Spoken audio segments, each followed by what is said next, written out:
Welcome to my channel Nusantara Sport yang menghadirkan berita sepak bola untuk kalian semua.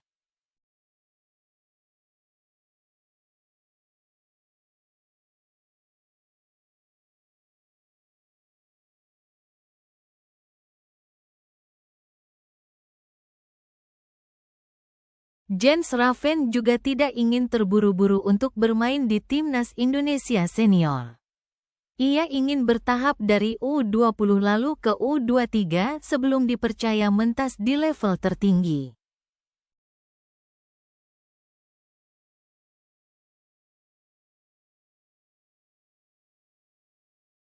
Salam sehat selalu, salam sejahtera untuk kita semua. Apa kabar?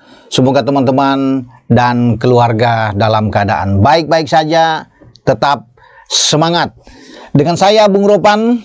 Oh ya, terima kasih ya buat teman-teman yang sudah mensubscribe, like, share channel YouTube Bung Ropan. Karena tanpa bantuan teman-teman, channel saya ini tidak akan berkembang.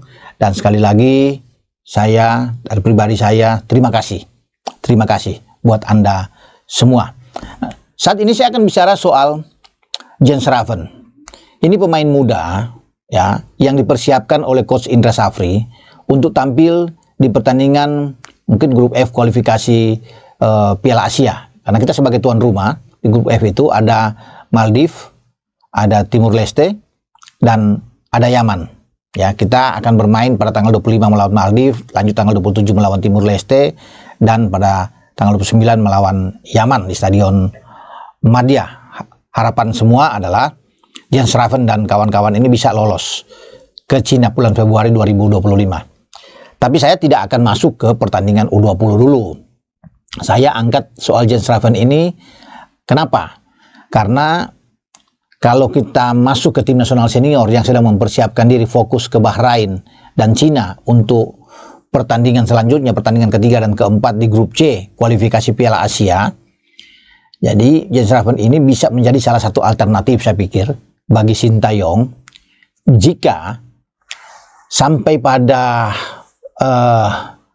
Oktober nanti kita belum mendapatkan pemain di lini serang nomor 9 di depan. Karena yang menjadi masalah dan juga keluhan bagi STY selama ini adalah pemain depan. Walaupun kita punya Rafael Struijk di depan, ada Ragnar Oratmangun, ya, di samping ada Marcelino juga, ada Witan yang bisa didorong ke depan, tapi tetap nomor 9 sangat diperlukan. Selama ini atau sebelumnya ini kan banyak digadang-gadang oleh Romanella yang belum ada kepastian, ya. Bahkan Bang Arya dari salah satu Esko juga bilang ini masih alot, sulit. Tapi ada satu pemain dari Volendam U21, Mauro Silstra, sepertinya sedang menunggu, ya, kapan dia dipanggil oleh PSSI untuk bisa bersalaman dengan Ketua Umum Pak Erik, ya, duduk bersama makan malam bersama. Itu yang dinantikan oleh Mauro Silstra. Surat-surat dia sudah urus, berkas-berkas dia sudah kirim, sedang dipelajari oleh PSSI, ya. Tapi kita belum tahu untuk ke depan bagaimana. Tentunya dicek semua, ya, kelengkapan ini. Kalau ada kurang akan diberitahu. Tapi pada prinsipnya Mauro Silstra itu sudah siap untuk datang ke Indonesia. Nah, kalau sampai Oktober yang saya bilang tadi, sebenarnya STY masih punya alternatif lain. Meminta untuk Jens Raven memperkuat tim senior kita. Toh kan lawan di Piala Asia ini untuk U20 itu sampai di akhir September ini. Begitu selesai, udah nggak ada lagi kan persiapan kita, ya, alhamdulillah kita bisa lolos lah ke Cina. Nah, Jens Raven bisa tersedia, bisa dibawa oleh STY saya pikir untuk ada di depan menampingi Rafael Struijk di sana. Ini salah satu alternatif aja. Karena dia sudah pasti sudah punya paspor Indonesia, sudah beres semua lah.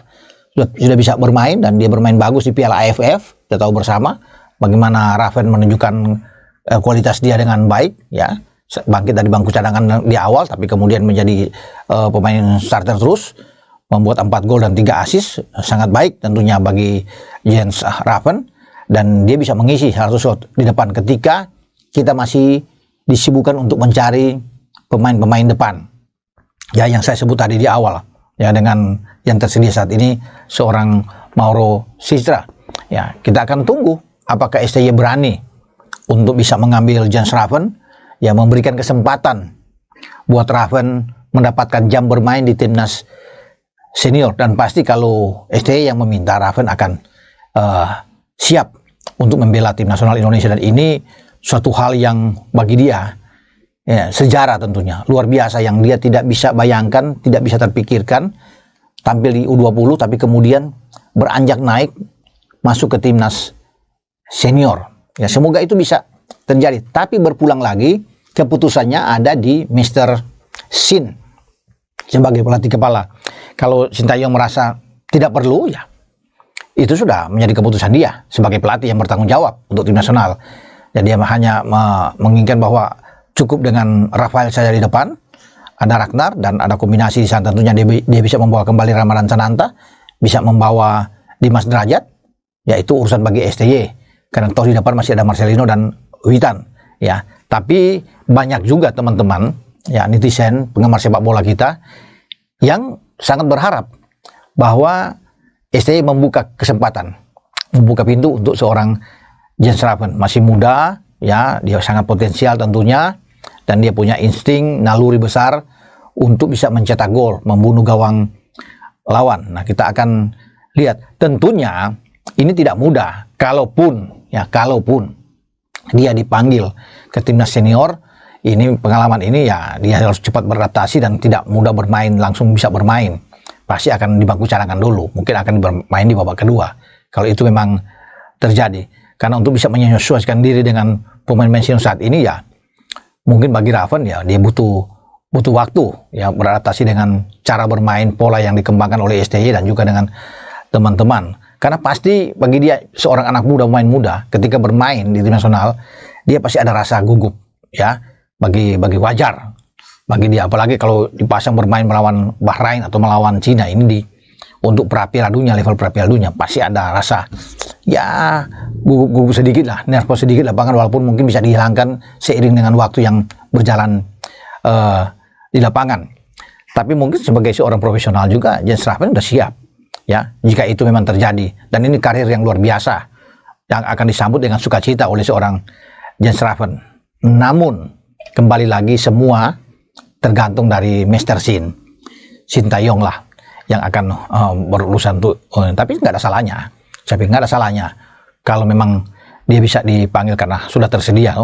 Nggak lagi repot-repot untuk bisa mengurus semua berkas-berkas dia sambil menunggu ya untuk next siapa pemain yang akan datang untuk di lini serang. Karena saya bilang yang baru tersedia adalah seorang Mauro Sisra. Ya, banyak nama-nama yang beredar, tapi kalau cuma sekedar rumors kan itu nanti aja. Kita harus yang memastikan dulu siapa yang sudah di depan mata untuk bisa bermain dengan tim nasional kita. Karena bagi STY 2 pertandingan ke depan tandang ini krusial ya bagi kita. Setelah kita belum kalah sampai dengan 2 pertandingan, menahan imbang Arab dan juga Australia, kita juga tidak boleh kalah. Kalau masih ingin untuk bisa lolos, melihat peluang, mengambil celah untuk hadir di 2026, Amerika, Meksiko, Kanada.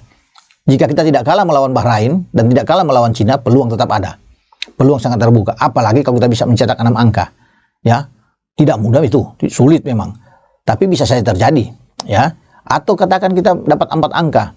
Ya, draw dengan Bahrain, menang melawan Cina. Realistis juga, kita bisa punya harapan. Ya. Tidak kalah pun, imbang di sana, imbang di Cina masih ada. Karena kita masih bisa menerima Cina dan bisa menerima Bahrain pada tahun depan. Kita akan juga menerima di sini adalah Arab Saudi yang akan bermain pada 19 November yang akan datang.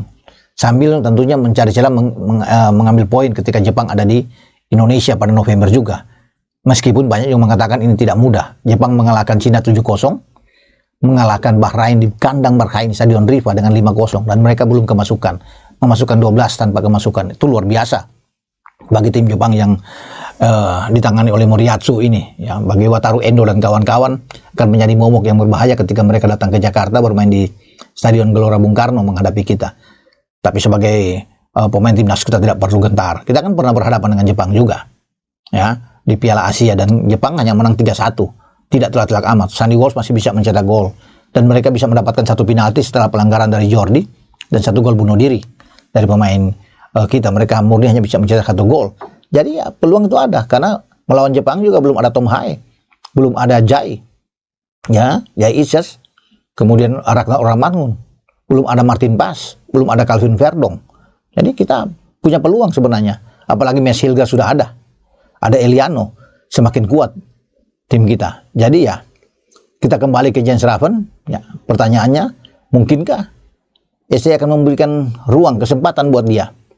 Ya, bisa juga ya, bisa juga tidak. Makanya saya bilang tadi di awal kan, semua tergantung dari Sintayong untuk mengambil keputusan memainkan seorang Jens Raven bermain di tim nasional kita di saat kita akan tandang melawan Bahrain dan Cina. Oke, sampai di sini saya berbicara tentang ketersediaan pemain depan dengan memungkinkan Jens Raven bisa bermain di timnas bersama dengan pasukan STY. Ciao.